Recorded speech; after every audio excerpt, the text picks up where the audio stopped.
Senator Warren. Thank you, Mr. Chairman. Mr. Stumpf, the Wells Fargo vision and values statement, which you frequently cite, says, quote, "We believe in values lived, not phrases memorized. If you want to find out how strong a company's ethics are, don't listen to what its people say, watch what they do." So let's do that.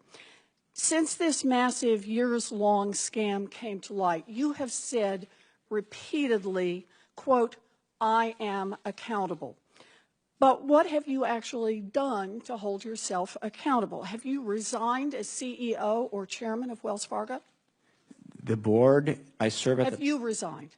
No, I've not. All right. Have you returned one nickel of the millions of dollars that you were paid while this scam was going on? Well, first of all, this was by 1% of our people. That's not my question. My question is about responsibility. Have you returned one nickel of the millions of dollars that you were paid while this scam was going on? The board will take care of that. Have you returned one nickel of the money you earned while this scam was going on? And the board will do. I will take that as a no then. Have you fired a single senior executive? And by that, I don't mean a regional manager or a branch manager.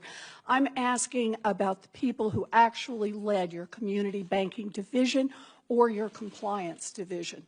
We've made a change in our regional, to lead our regional bank. I just said, I'm not asking about regional managers. I'm not asking about branch managers. I'm asking if you have fired senior management, the people who actually led community banking division, who oversaw this fraud, or the compliance division that was in charge of making sure that the bank complied with the law.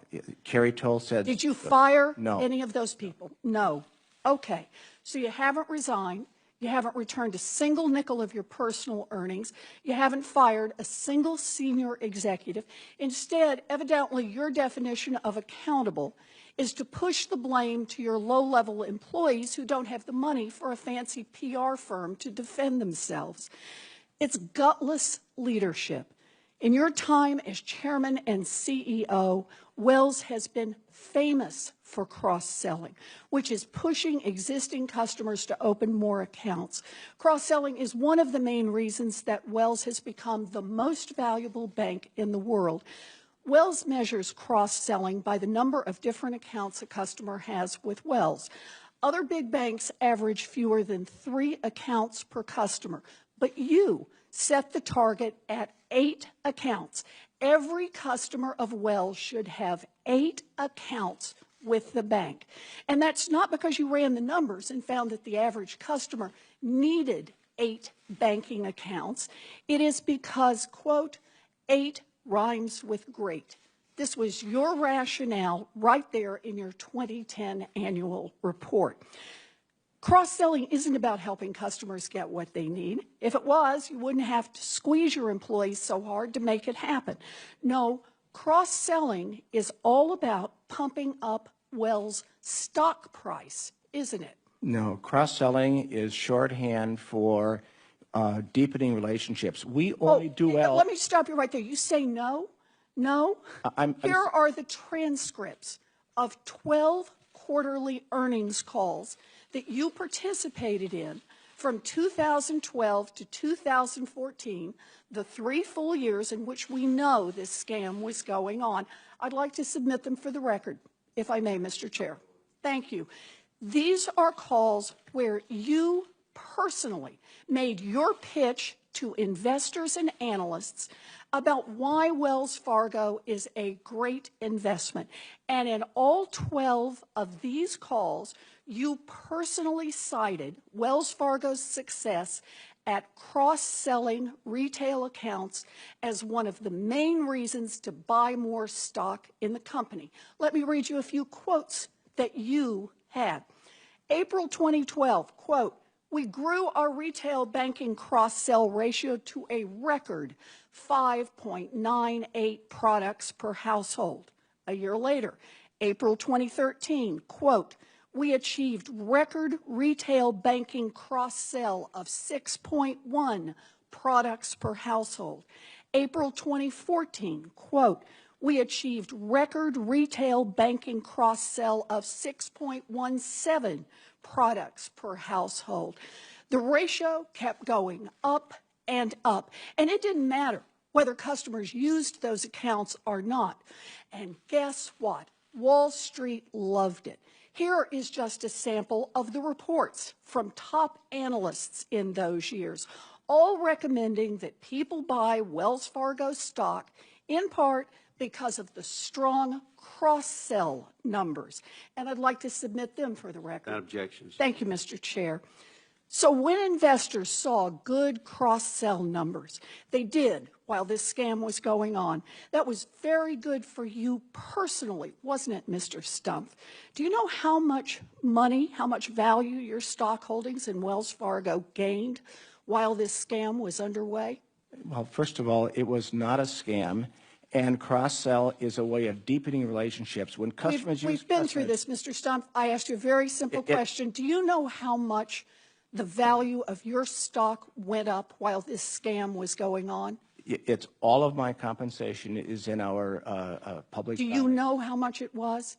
It's all in the public filing. Oh, you're right. It is all in the public records because I looked it up. While this scam was going on, you personally held an average of 6.75 million shares of Wells stock. The share price during this time period went up by about $30, which comes out to more than $200 million in gains, all for you personally, and thanks in part to those cross-sell numbers that you talked about on every one of those calls. You know, here's what really gets me about this, Mr. Stumpf. If one of your tellers took a handful of $20 bills out of the cash drawer, they'd probably be looking at criminal charges for theft. They could end up in prison. But you squeezed your employees to the breaking point so they would cheat customers and you could drive up the value of your stock and put hundreds of millions of dollars in your own pocket. And when it all blew up, you kept your job, you kept your multi-million-dollar bonuses, and you went on television to blame thousands of $12 an hour employees who were just trying to meet cross-sell quotas that made you rich. This is about accountability. You should resign. You should give back the money that you took while this scam was going on, and you should be criminally investigated by both the Department of Justice and the Securities and Exchange Commission. You know, this just isn't right. A cashier who steals a handful of 20s is held accountable, but Wall Street executives who almost never hold themselves accountable, not now and not in 2008 when they crushed the worldwide economy. The only way that Wall Street will change is if executives face jail time when they preside over massive frauds. We need tough new laws to hold corporate executives personally accountable, and we need tough prosecutors who have the courage to go after people at the top. Until then, it will be business as usual. And at giant banks like Wells Fargo, that seems to mean cheating as many customers, investors, and employees as they possibly can. Thank you, Mr. Chair. Senator Vitter.